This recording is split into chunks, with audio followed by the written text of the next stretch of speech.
You will hear a conversation between a university student and a librarian about using the city archives.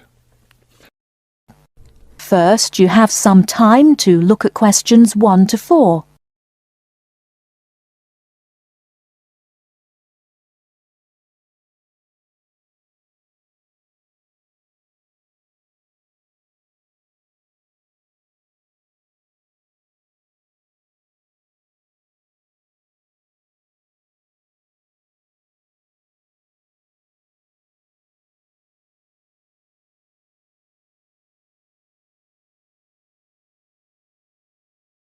Now we shall begin. You should answer the questions as you listen, because you will not hear the recording a second time. Listen carefully and answer questions 1 to 4. Hello. I was wondering if you could give me some information about using the archives? I'd be happy to. Are you a resident of the city? Actually, I live just outside the city, but I study at the university downtown. That's fine. All you need to do is show your university identification card, and you can use the archives at no charge, as long as your ID card is current, of course. Yes, it's valid. So I don't have to pay anything? No, city residents pay an annual fee, but students can use the archives for free. Everyone else needs to get special permission from the director, but that doesn't apply to you, of course. Oh, good. I was also wondering about the schedule. I have classes every day, Monday through Friday, and I also have a part-time job, so I could really only use the archives on weekends. That's not a problem at all. We're open all weekend. Actually, the only day we're closed is Monday, so you can come any day, Tuesday through Sunday. Are you open in the evenings? Yes, we're open from 9:30 in the morning until 8:30 in the evening. That will fit my schedule well.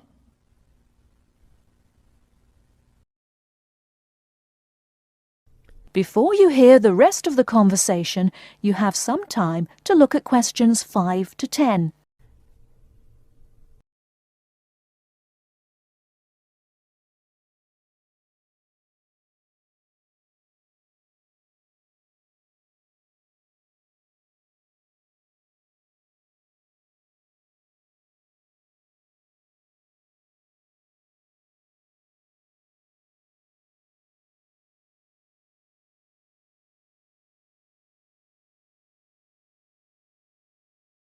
Now listen and answer questions 5 to 10. Is there something else I can help you with? Yes. One thing I'll be needing to see for one of my class projects is old photographs. Do you have photographs of the city in the 19th century that I could look at? Yes, we store all the photographs in the basement. Those stairs over there will take you down to the photography collection. Just tell the librarian there what you're interested in, and he'll help you. Those would be 19th century photographs? Yes, the entire collection is there. Now, if you're interested in seeing documents from the 19th century, those are right here on the ground floor. I would like to see some of those documents.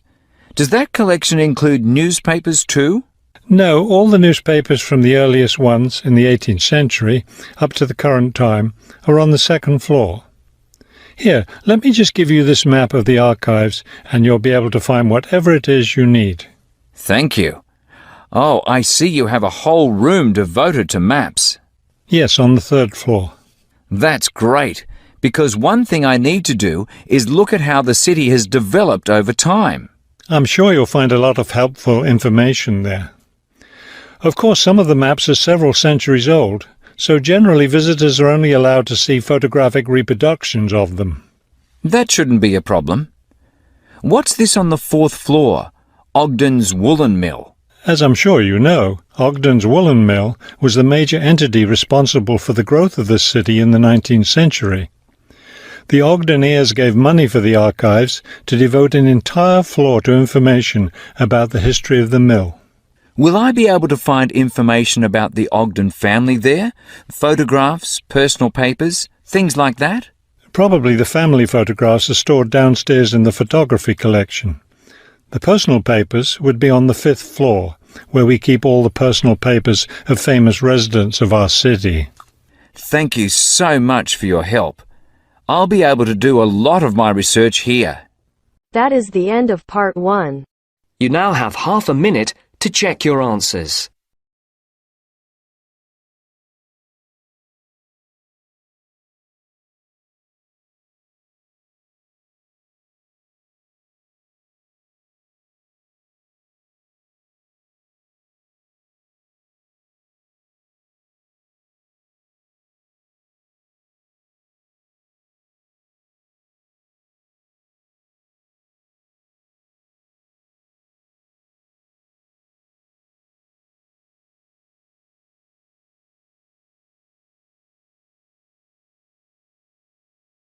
Now turns to part 2. Part 2. You are going to hear a conversation. First, you have some time to look at questions 11 to 17.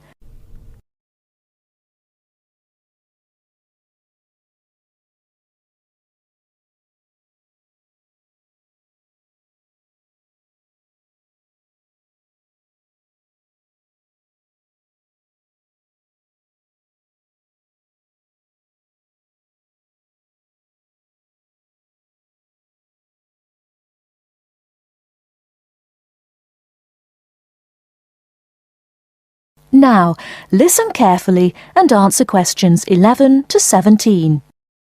Rita speaking. What should I do for you? Oh, hi. I'd like to order some stationery. Could I know your name? Jackson Paris. Right. Can I just confirm your account number and the name of your company, Jackson? Sure. The number is 692411. 692411. Right. And you're from Rainbow Computer? No, the company is Rainbow Communications. Oh, OK. I'll just fix that on the system. Communications. And what would you like to order, Jackson? Envelopes. We need a box of A4, that is, normal size envelopes. White, yellow or manila? We'll have the plain white, please, but the ones with the little windows. OK, one box. A4, white. Just one box, was it? On second thoughts, make those 2 boxes. We go through heaps of envelopes. As a matter of interest, are they made from recycled paper? No, you can't get white recycled paper. The recycled ones are grey, and they're more expensive actually. Right, we'll stick to white then. Something else, Jackson? Yes, we need some coloured photocopy paper. What colours do you have? We've got purple, light blue, blue, light green, whatever you want pretty much. There are 500 sheets on the pack. Let me see. We're going to need a lot of blue paper for our new price lists. So can you give us 10 packs, please? Make sure it's the light blue, though. 10 packs of the light blue. Anything else that we can help you with? Let me think. What else do we need? I'm sure there was something else. Pens, paper clips, fax paper, computer supplies, office furniture. Oh, yes. We need floppy disks. Do you have those nice coloured ones? Yes, but they're a bit more expensive than the black ones. That's all right. I'm not paying anyway. Right, floppy disks. What about diaries next year? We've got them in stock already, and it's a good idea to order early. No, I think we're all right for diaries, but something we do need is one of those big wall calendars. You know, one that shows the whole year at a glance. Do you stock those? We certainly do. OK, can you include a wall calendar then, with the other stuff? Just make sure it's got the whole year on the one side. Sure. Before you hear the rest of the talk, you have some time to look at questions 18 to 20.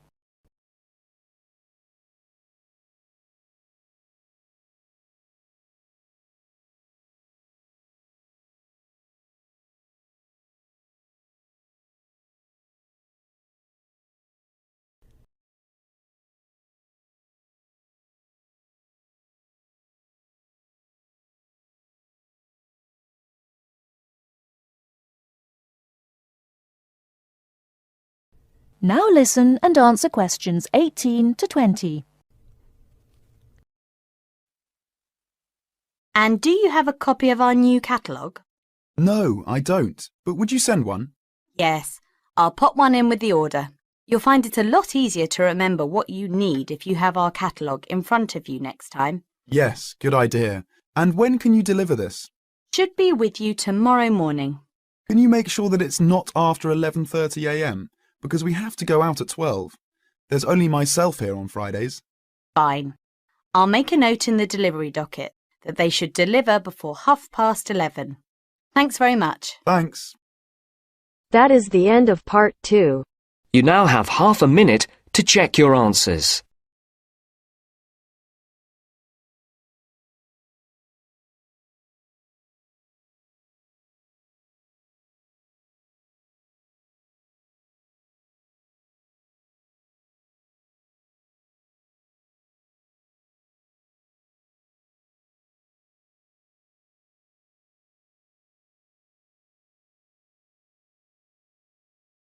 Now turns to part 3.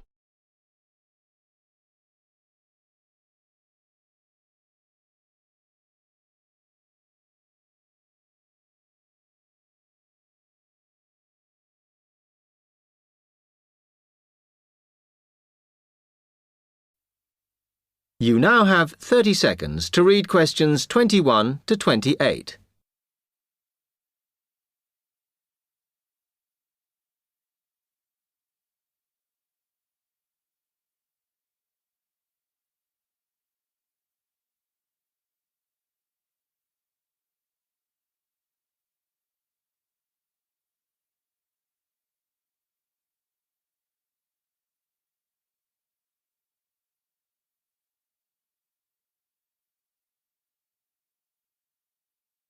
Hi, Kirsten.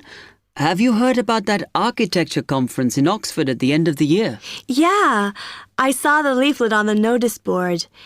As it's my final year, I ought to try giving a paper, but I've got no idea how to go about it. Oh, I think you should go for it. I did one last year. It's quite straightforward. First of all, you need to see what the conference themes are. You know, what topics they're covering. You can do that by looking it up on the website. You need to submit a paper that falls into one of the categories they give you. Oh, that may give me some ideas. Then, while you're doing that, you should also have a look at the information on how to submit your paper. The rules, if you like, such as the length. It's important you follow those. I see. And then I suppose the next stage is to start writing it up. I'd like to use it as an opportunity to propose some future work, but I understand it must be based on current work. Still, there's plenty to choose from. It makes sense to do something that I'm more familiar with. Yes, and the other thing is, when you've written it up, then go back and look at your data carefully and make certain that you've presented it in a format that is standard for your subject. Remember, people have to absorb information very quickly while they're listening. Don't make it too complicated. Okay, well, I reckon that'll take me about a month to get that sorted. Then the next thing I have to do, I guess, before I send it off to the conference organizer, is give the whole thing to the events officer so that he can look through it and see if it all makes sense and is okay. Yeah. Remember to warn him that it's en route so he can fit it into his schedule. Oh. Then you're done, really. All you have to do after that is to go through it and sort out any changes you need to make. Then finally, you can submit it. You can do that online. Phew, good. Then I just wait to hear, I suppose. How long does that take? It depends, but usually about 6 weeks. Oh. When you hear if your paper has been accepted, then at that stage, it's worth giving them a list of any technical things you need when you actually give the talk. A screen or video players or that sort of thing. Okay, but that's a long way off. And I know that if my paper is accepted, then at that stage, I have to give them a short text about myself and my academic background so that they can put it in the brochure. Famous at last. Yeah. You now have 15 seconds to read questions 29 to 30.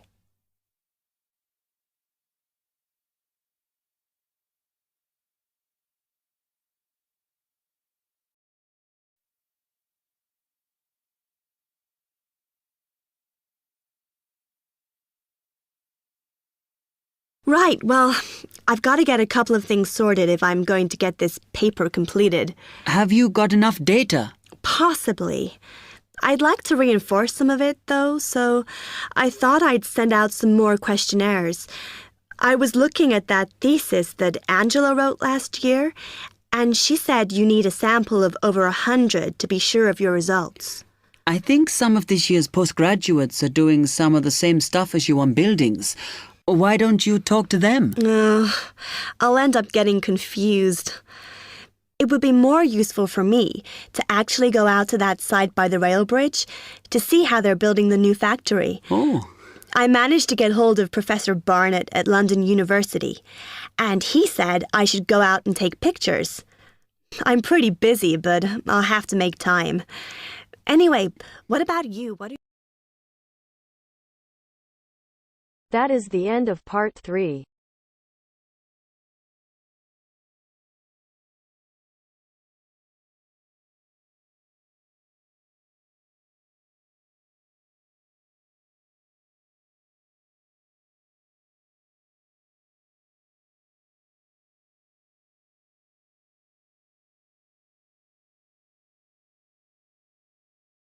Now turns to part 4.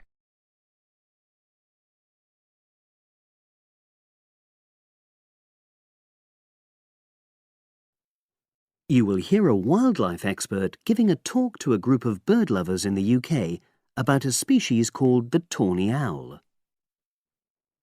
Before you listen, you have some time to look at questions 31 to 40.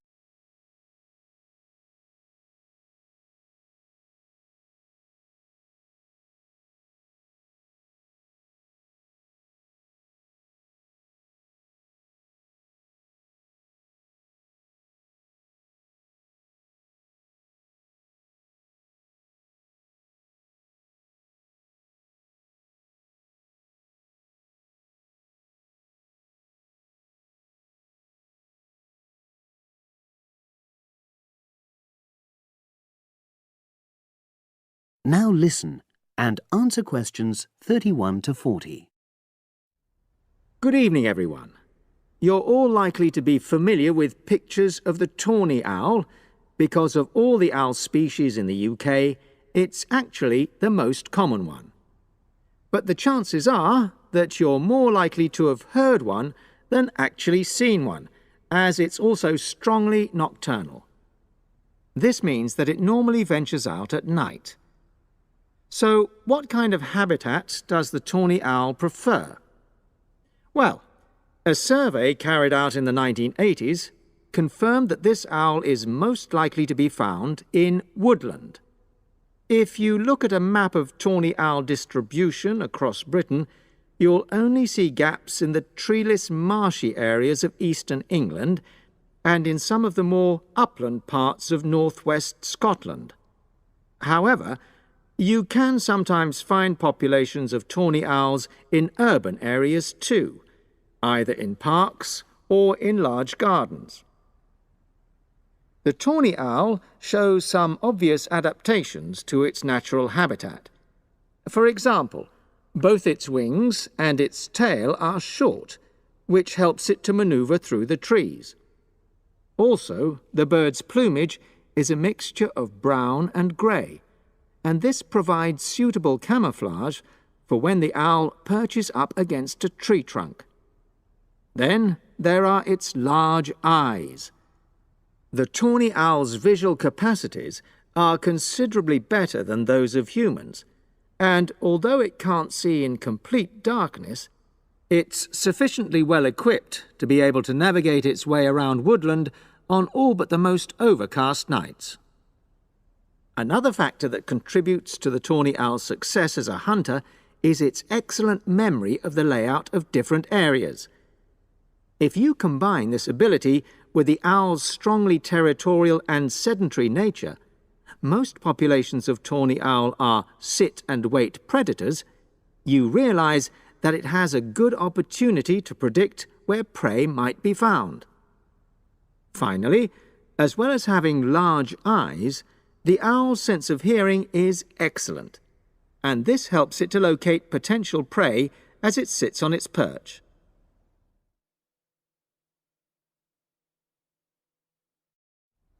Turning now to the tawny owl's diet. Woodland tawny owls feed mainly on mammals, especially small ones, such as wood mice and bank voles. But they'll also take things like frogs or bats, or even fish, if they happen to be available. In urbanized landscapes, the owls seem to prey more on birds. So there are some differences there. Let's just look briefly now at survival rates in the tawny owl. Young tawny owls face a difficult time once they leave home, and 2 out of every 3 are likely to die within their first year. So, with such high mortality levels, it's a good job that established breeding pairs can produce young over a number of seasons and maximize their chances of passing their genes on to the next generation of owls. I've already mentioned the sedentary nature of the tawny owl, but it's not just adult tawny owls that are sedentary in their habits. Young birds, dispersing away from where they were born, rarely move far. The average distance is just 4 kilometres. There also appears to be some reluctance to cross large bodies of water. The owl is absent from many of the islands around our shores, with only occasional sightings in Ireland and the Isle of Wight off the south coast of England. Right, well, now I'll show you some photographs that have been taken in 1 or 2 of the... That is the end of part 4. You now have half a minute to check your answers.